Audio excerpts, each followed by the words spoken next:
반갑습니다. 체스프릭의 김창훈입니다. 동영상을 통해서 E4 오프닝 100 레파토리 강의를 해보려고 합니다.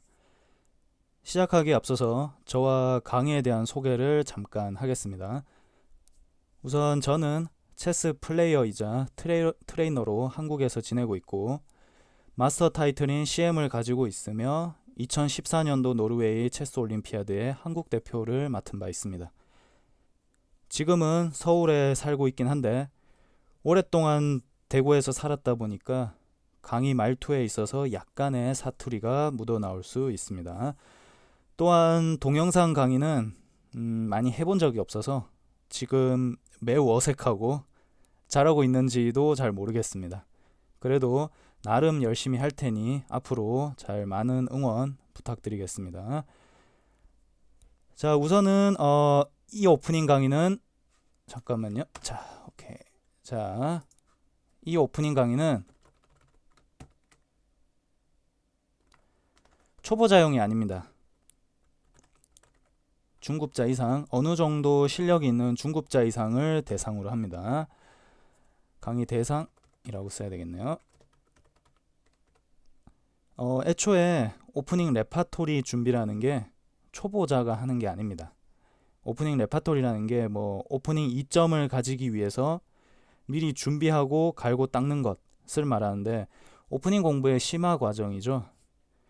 2점을 가졌을 때 그것을 활용할 줄 아는 기본기부터 익혀야 합니다. 아마 제 생각에는 피데 레이팅, 이건 최소 기준이라고 보는데요. 1300 이상은 돼야 된다고 보고요. 온라인 레이팅 같은 경우는 체스닷컴은 아마 한 1400 이상? 1500? 1400? 1400, 1500 이상. 그리고 아마 체스의 달인은 클래스 A라고 하죠. 1800 이상은 되면 이 강의를 들으면 괜찮다고 생각이 듭니다. 자, 우선은 그럼 일단 강의를 시작해 볼 건데요. 첫 번째 시간은 오프닝 기본 상식에 대한 걸 해볼 겁니다. 이걸 먼저 하고 두 번째 시간부터 본격적인 레파토리 강의를 하려고 합니다.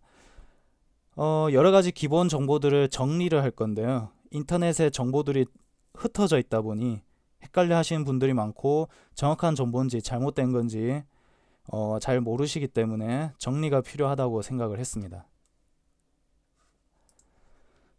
우선은 가장 쉬운 것부터 하자면 오프닝 3 키워드라고 하죠. 중앙, 전개, 킹 안전입니다.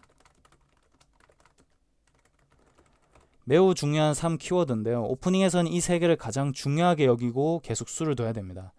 한번 수를 뒀을 때 전개랑 관련된 수를 두면 좋은 수고요. 근데 한 수를 뒀는데 중앙도 차지하고 전개도 할 수 있는 그런 일석이조의 수면 더 좋은 수가 되는 겁니다. 매우 중요해서 제가 보통 가르친 아이들한테 습관적으로 말이 나올 수 있도록 처음에 중앙 전개 킹의 안전, 중앙 전개 킹의 안전, 지나가다가 한 번씩 또 집에 가기 전에 한 번씩 또 물어보는 거죠. 아까 뭐라고 했지? 중앙 전개 킹의 안전이요. 이렇게 대답할 수 있도록 너무 중요하다 보니까 이게 한 단어인 것처럼 생각해서 나오는 게 아니라 반응해서 나올 수 있을 정도로 얘기를 해줍니다. 3 키워드를 중심으로 생각해보면 오프닝 지침을 만들 수가 있거든요. 어떻게 될까요? 중앙을 폰으로 차지하라. 어디까지나 지침일 뿐이에요. 마이너 피스를 빠르게 전개하라. 마이너 피스라고 하면 나이시랑 비숍을 얘기하는 겁니다. 메이저는 룩이랑 퀸. 자, 그리고 세 번째, 캐슬링을 해서 킹을 안전하게 하라. 같은 기물을 가급적 2번 움직이지 마라. 퀸을 초반에 빠르게 전개하지 마라. 당연한 거지만 일단 정리를 해드리는 겁니다. 또 오프닝 이점이란 무엇일까요? 오프닝 어드밴티지. 제가 볼 때는 5개라고 생각을 합니다. 더 많은 센터폰, 영역 이점, 물량 이점, 전개 속도, 그리고 상대방에게 약점을 만드는 거. 예를 들면 폰 약점, 약한 지점, 약한 킹 이런 게 될 수가 있겠죠. 자, 그리고 이제 오프닝 공부의 핵심, 제가 볼 때는 세 가지라고 봅니다. 오프닝 수순, 오프닝 무브홀더 그 자체를 이해한다. 정형적인 미들게임 포지션의 계획과 자주 나오는 전술을 이해한다.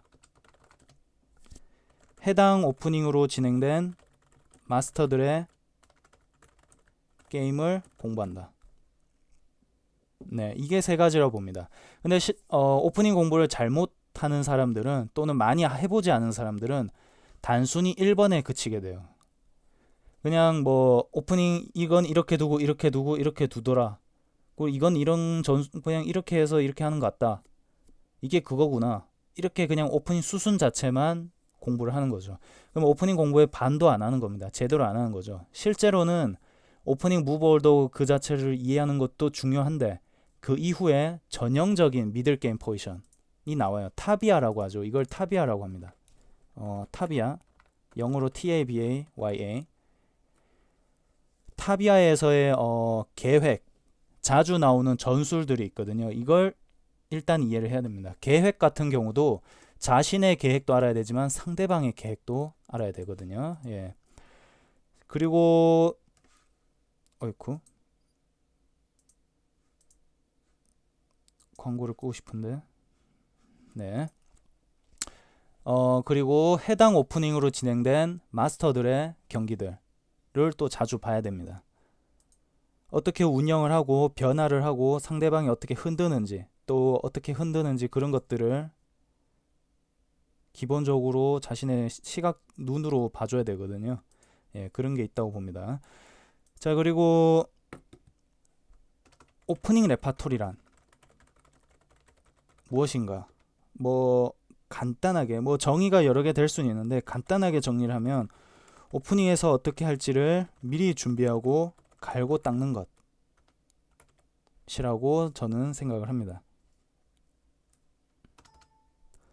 자, 그리고 가끔 나오는데 컴퓨터 엔진 또는 체스 사이트 통계를 보면서 이거를 보면서 하는 것인가? 제가 볼 때는 전혀 하지 마세요. 단순 암기로 외워서 몇 수 둔다고 해도 그게 좀 뭐랄까, 무엇을 위한 건지 어떤 의미인지 모르면 추후 운영에서 바로 막힙니다. 아무렇게나 하게 되죠. 초반에 멋있게 하다가 미들게임에서 점점 개판으로 바뀌는 거죠. 이해가 먼저 돼야 되는데, 엔진이나 통계로 오프닝을 공부하고 준비하게 되면 뭐 단순 암기에 그칠 가능성이 매우 높고, 자기 생각으로 플레이하는 방식이나 자신감이 떨어지게 됩니다. 엔진이나 통계가 주가 되는 순간 체스 실력이 떨어진다고 보면 됩니다. 엔진이나 통계는 어디까지나 보조, 참고만 하면 됩니다. 자, 우리는 첫 수를 E4로 둘 건데요. E4 오프닝 레파토리죠. 100 입장에서 보는. 이렇게 되면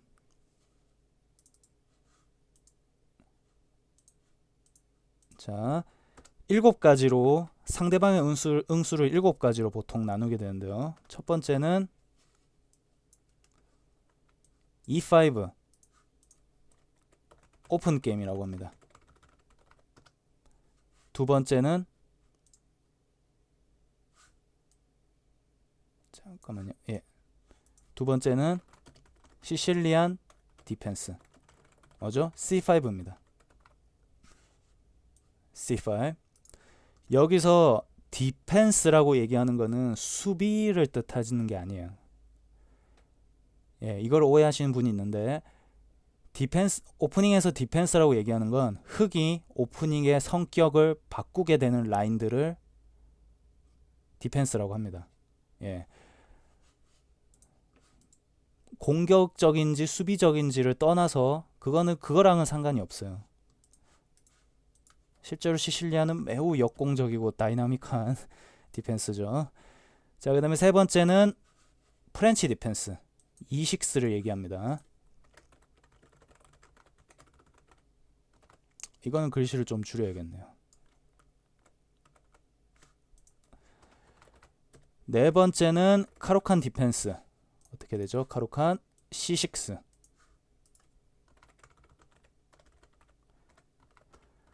다섯 번째는 D5인 스칸디나비안 디펜스. 스칸디나비안은 센터 카운터라고도 하는데요. 스칸디나비안이라고 더 많이 쓰이는 것 같습니다. 그 다음에는 나이트 F6인 알레킨 디펜스.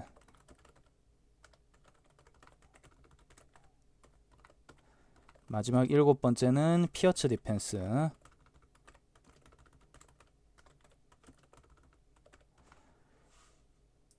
피어츠 디펜스는 첫 수에 D6를 두고 나이트 F6를 둔 다음에 피앙체토를 하는 걸 말하는 거거든요. 자, 여기 공격하니까 지켜주면 여기서 G6.